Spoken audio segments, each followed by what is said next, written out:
Let's go on to our next stage, which is the phallic stage. So as we learned, the oral stage develops the id, and the anal stage develops the ego.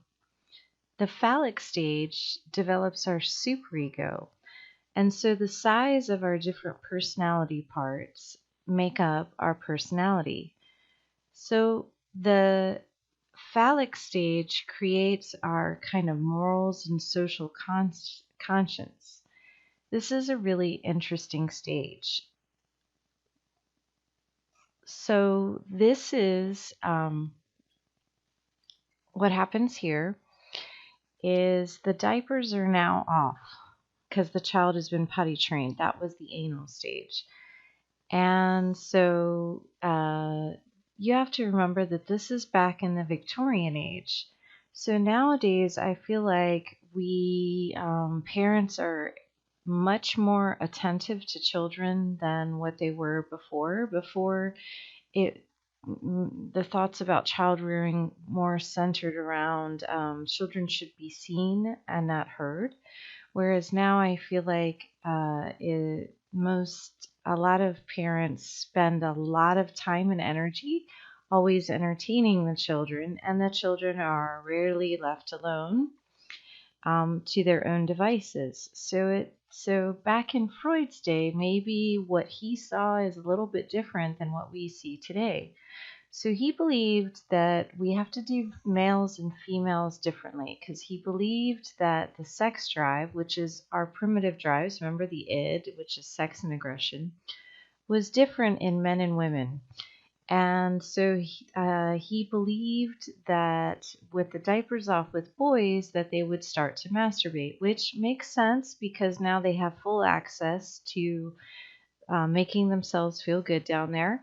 And so the diapers are off, so they start masturbating. And if you think about back in his day, they didn't have the type of television, they didn't have the games, they didn't have the same probably parental involvement, the same degree of parental involvement about taking them places to the playground all the time and so on and so forth. So the children may have masturbated more than what we might see today.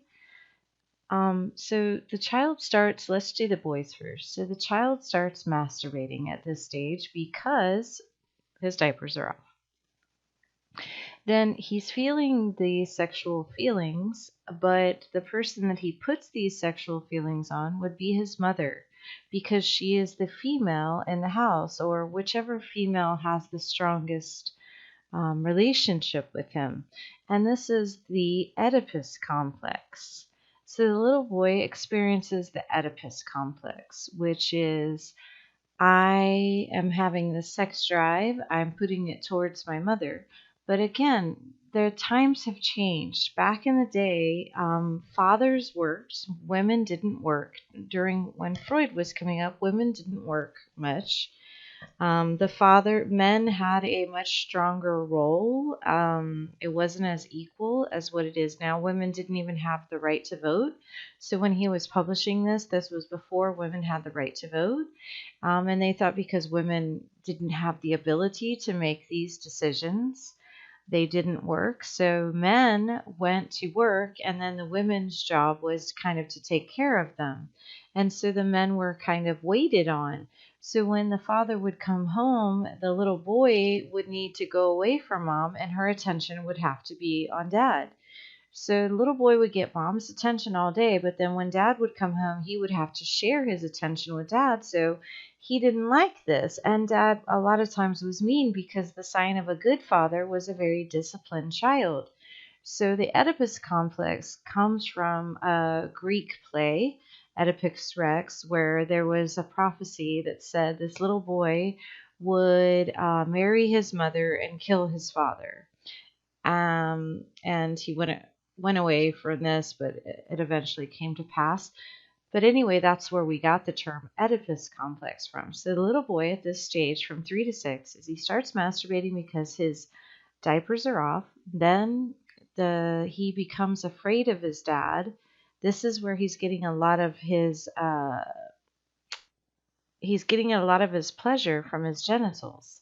Okay, so Oedipus complex. I start masturbating. I put my sexual affection on mom because that's the female role model that I have. I try to take mom away from dad, but dad is stern with me, so I would like to kill dad. Okay, sex with mom, kill dad. But then dad, remember, dads were supposed to discipline back in these days. And so the child develops an unconscious fear that it will be taken, that his sexual pleasure will be taken from him. So he develops something called castration anxiety. When you think about it, masturbation is something that can bring us pleasure that we don't need anything else for. We don't need anything material. We don't need any other person. It is our one source of pleasure, so wanting to protect that makes a lot of sense. Um, so the child, the Oedipus complex, once again, is the boy starts masturbating. He puts his sexual desires on his mother. He wants to kill his father because his father is taking his mother's attention away from him. And if the father wasn't around, then he would get the mother all the time. But he develops this fear called castration anxiety. And this fear builds and builds and builds. And what the final thing is at this 3 to 6 age, this phallic stages, is the castration anxiety builds so high that the child decides, you know what? If you can't beat them, then join them. And so at the end of this stage, the boy comes to this understanding that it's better to identify with dad instead of mom. So what you'll see is early in preschool, little boys will will kind of be more into girl things, maybe want to be more with mom. Pink is not so bad, but then you'll see kind of a transition where you'll see little boys say, "Oh no, those are girl things." And you can see them go through this whole stage here. Okay. Now, let's go over to the little girls. So in Freud's day, they didn't believe that women had the same level of sex drive as men. As a matter of fact, they had a term for a woman who had a high sex drive. They called her a nymphomaniac, and they said it was a bit of a disorder. There was a lot of misinformation back in his time period. They thought a lot of mental illness from women was hysteria, which is kind of a wandering womb, or maybe these unconscious feelings here.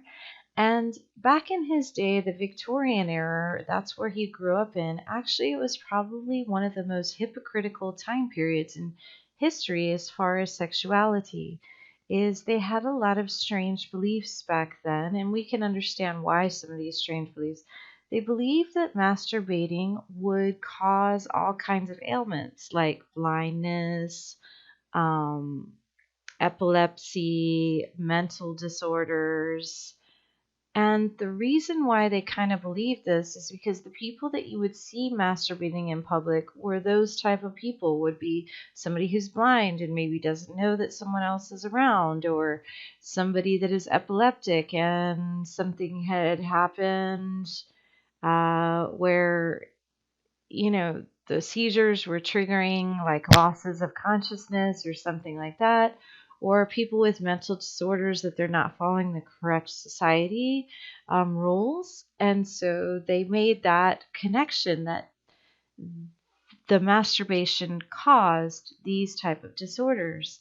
So they even developed food and things like many of you probably know the famous story of William Kellogg, which is Kellogg's, Kellogg's cornflakes. The cornflakes originally didn't have any sugar in them because they were really bland. So if you can imagine cornflakes without any sugar, they thought that bland foods would curb masturbation, and they made all kinds of masturbation devices to stop the masturbation because they didn't want it to cause problems. So back in this time period, men were not supposed to masturbate, and they had this belief that women didn't have a sex drive.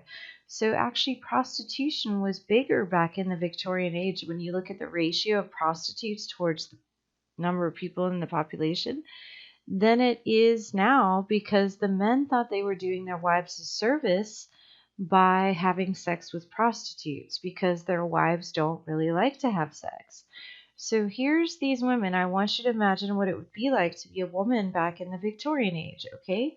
You're given the information that you're not as intelligent as men, and you are not even capable of making decisions. You're not really allowed in the workforce. Education is silly because there is not much of a workforce for you. You're kind of a rebel if you're going to become educated. And then you're not supposed to like sex. So I guess what women are supposed to derive their pleasure from is taking care of the men and taking care of children.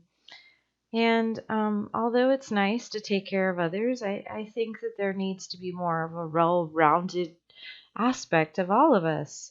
So I do think that a lot of women were really frustrated at that time period, and maybe you might have seen some mental illness as a result of the repression of their sexuality and the repression of what they want to accomplish for themselves. But anyway, let's go through what goes on with women. Women don't have an Oedipus complex because we definitely don't have castration anxiety because we don't have a penis. Um, what women go through is something called the Electra complex. So this again is from another Greek play. Let's go over what the Electra complex is. So at this stage, a girl does fall in love with dad and she becomes more attached to her father. But are you ready for this? The reason why she becomes more attached is due to something called penis envy. And I will say, definitely, the penis is pretty cool. It's out there. You can, write your name in the snow and hang towels on it and so on and so forth. And it's all right there. Whereas our stuff is kind of all hidden up inside of us and folded up. So, yes, I could see maybe why there's a little bit of penis envy there. But it's probably that women were probably more jealous of all the rights that men had. Okay. But Freud said that girls had penis envy, and the reason why she loved and respected her father so much was because of that. And she would reject her mother just like the little boys would reject the father, because the mother would take the father's attention. So if the little girl could get rid of the mother, then she would have dad all to herself. So Freud says that women, remember this phallic stage, is developing our superego.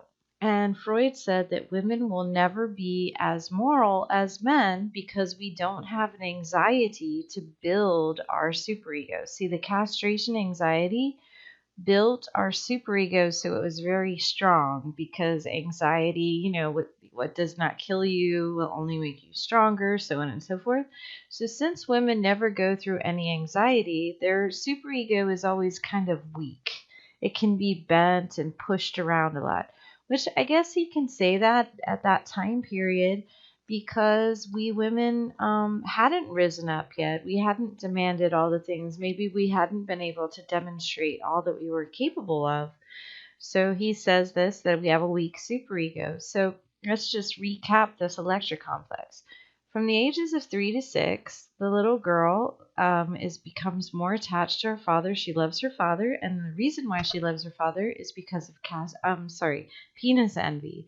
She rejects her mother, wants to get rid of her mother, because that takes her dad's attention away. However, it takes girls longer to go through this phallic stage, but eventually the girl comes to the notion that the only way that I am going to get access to a penis is to identify with my mother.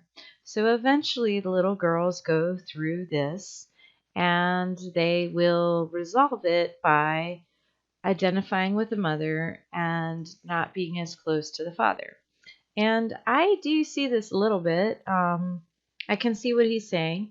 I see that it seems like in the first grade that the little girls are chasing the boys a little bit more. And the little girls will say, um, oh, why don't you want to play with me? And the little boys are a little bit more likely to say, because you have cooties, you're a girl. I don't want to play with girls. Girls are yucky.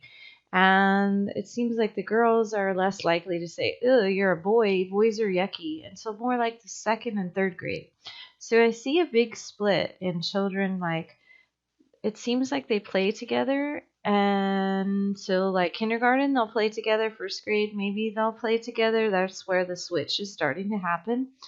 But then you'll see a sex differentiation around second or third grade. The girls tend to play more with girls, and the boys tend to play more with boys. Maybe the boys think dad is greater, the girls think mom is greater. And then eventually they'll get through this. So we'll see that there goes that after this stage, like after around the first grade, they go into a period of latency. And we'll talk about that in after the next slide. But I want to talk about what happens with fixation here. So this is really interesting. Freud believed that all of our morals and values get developed here, which is interesting. And then our sexual preferences get developed here. Our sexual interests get developed here. So each one of us probably has certain things that we're attracted to. And maybe you can't explain it. You can't say, I don't know, I just am attracted to this. And he says it probably started here at the ages of 3 to 6, which is really interesting to think of. Like, if you're very attracted to um, maybe dark haired people, or maybe redheaded people, or maybe blonde people. Did it develop here? But it goes even further than that. So Freud says, many of you have probably heard this, that you will marry your mother or you will marry your father. Okay, so girls tend to be attracted to men who are like their father, and men tend to be attracted to women that are like their mother. So it could be physical characteristics, or it could be just the ways about them. So this is a fun little exercise that we do, is think of a superhero that you would be most attracted to. And then if you could pick from all the superheroes, so whichever, if you like men, if you like women, which superhero are you most attracted to? Now, here's my question. Is that superhero kind of like your opposite sex parent? It's just something to think about. Is, are you always attracted to a certain type of person? And can it go back to physically? Do they have certain characteristics of your parents? Or psychologically, do they have certain characteristics of your parents? Kind of like imprinting a little bit. But not only does it explain our relationship preferences and choices, he also explains this period as our sexuality preferences. So he had this theory that said that homosexuality, for instance, is male homosexuality is caused by an overbearing mother and a rejecting father. And so the mother protected the little boy too much, and the father rejected him, so he never fully got through his castration anxiety. So now when he sees female genitalia, he doesn't feel a sense of attraction, he feels a sense of anxiety, so that repulses him, so he goes back to wanting men. And he says that females who are lesbians never resolved their penis envy, so they still want to act like a man. So this, I don't think that this theory really can explain this well. And like, just like what I did with the anal stage, is I tried to give you an alternate explanation from neuroscience. That's my specialty, is the neuroscience and the biological psychology.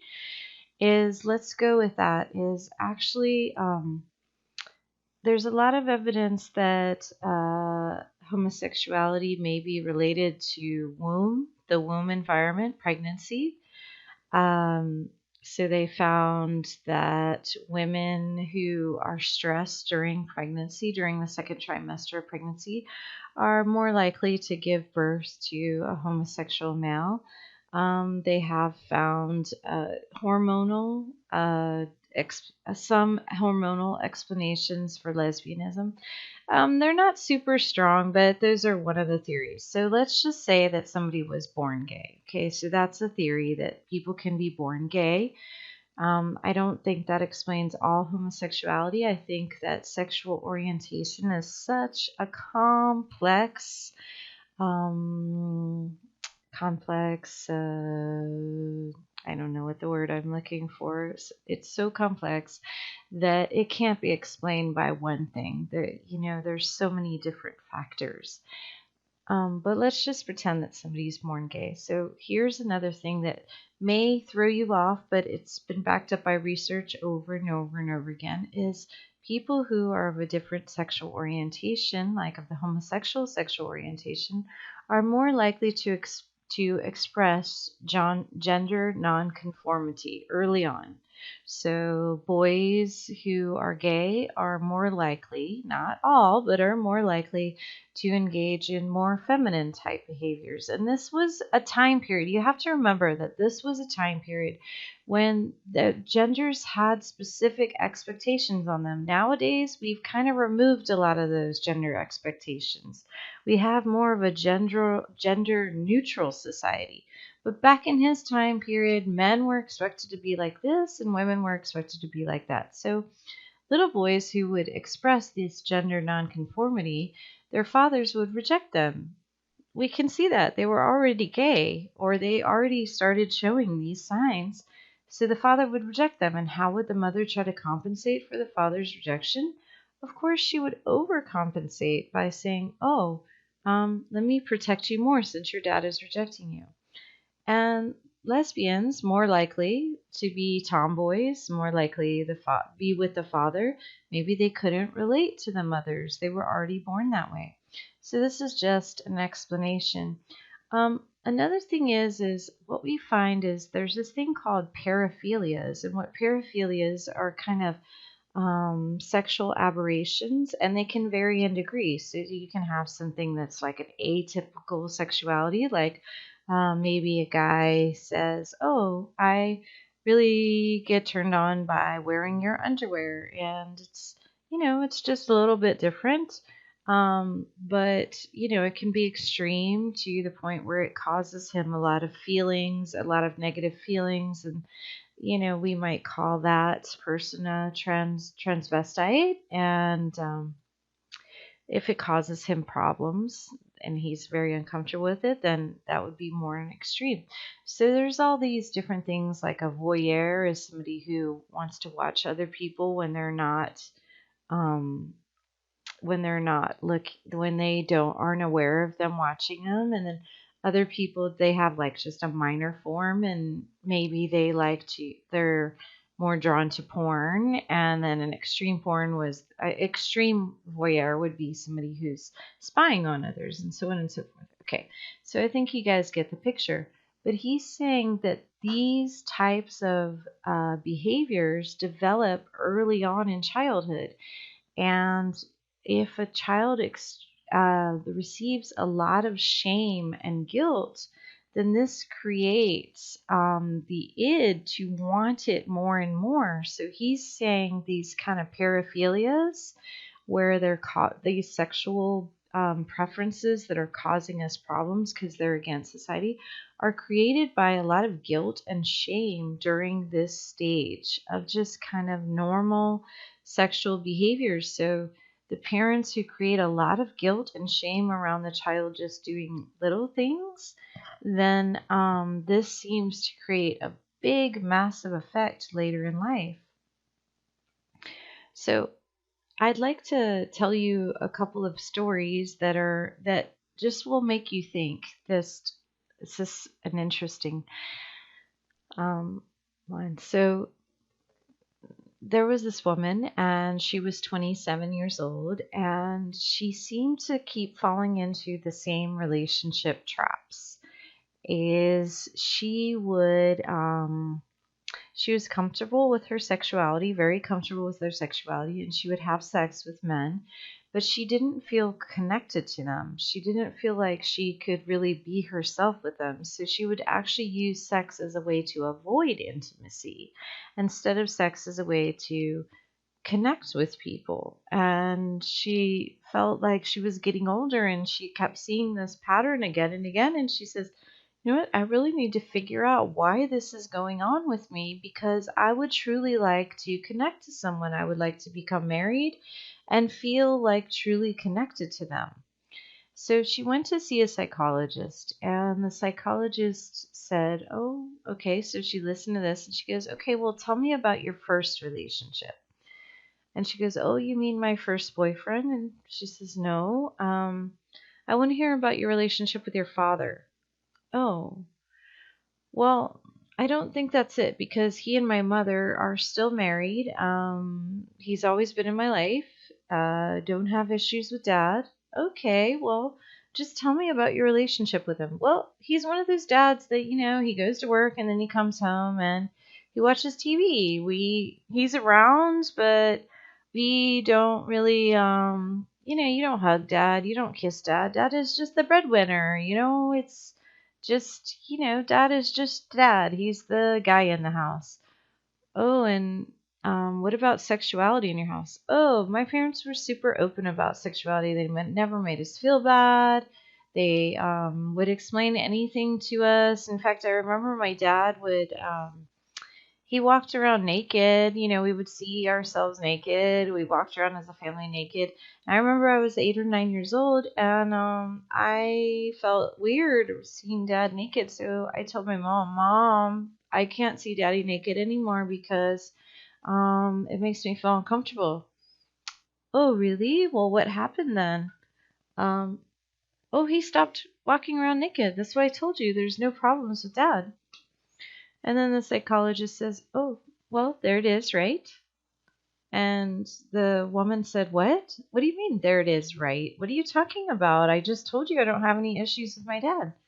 No, you don't have issues with your dad, but you're just replaying the same exact dynamics with men as what you played with your dad. What? What are you talking about? Well, your dad is just there. You don't connect to him. You don't say you love him. You don't talk to him.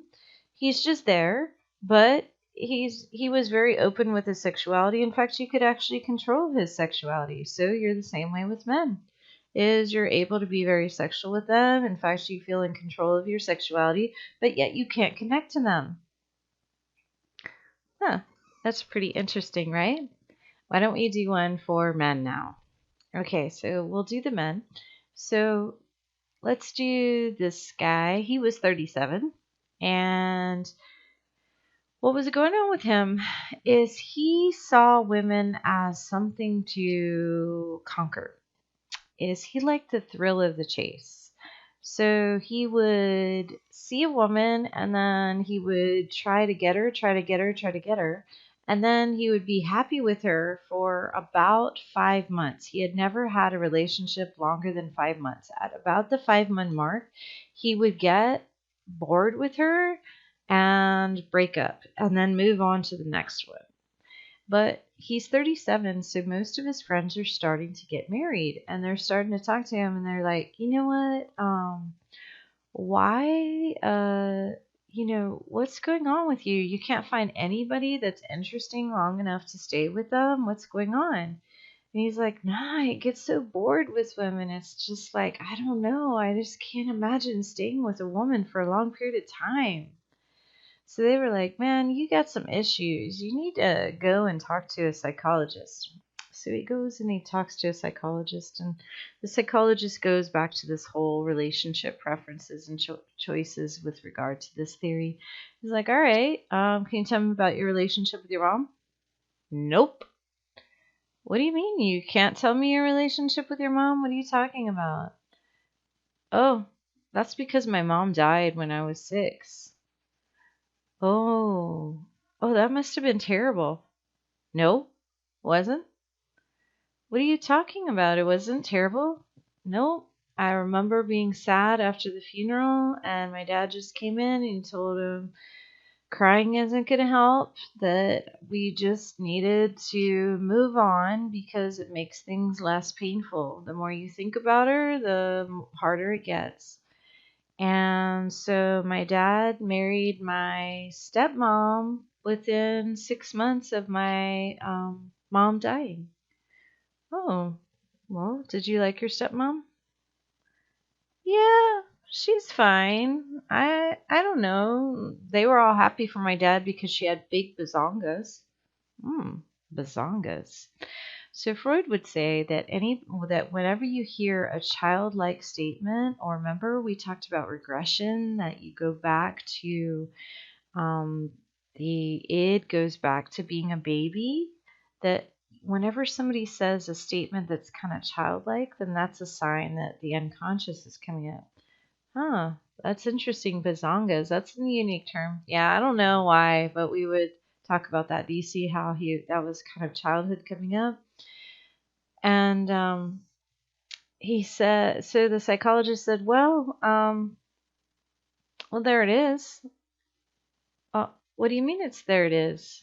Well, your mom, who you loved so much, she needed to be replaced within 5 or 6 months with somebody else who's very sexually stimulating, right? Because then you can't get hurt.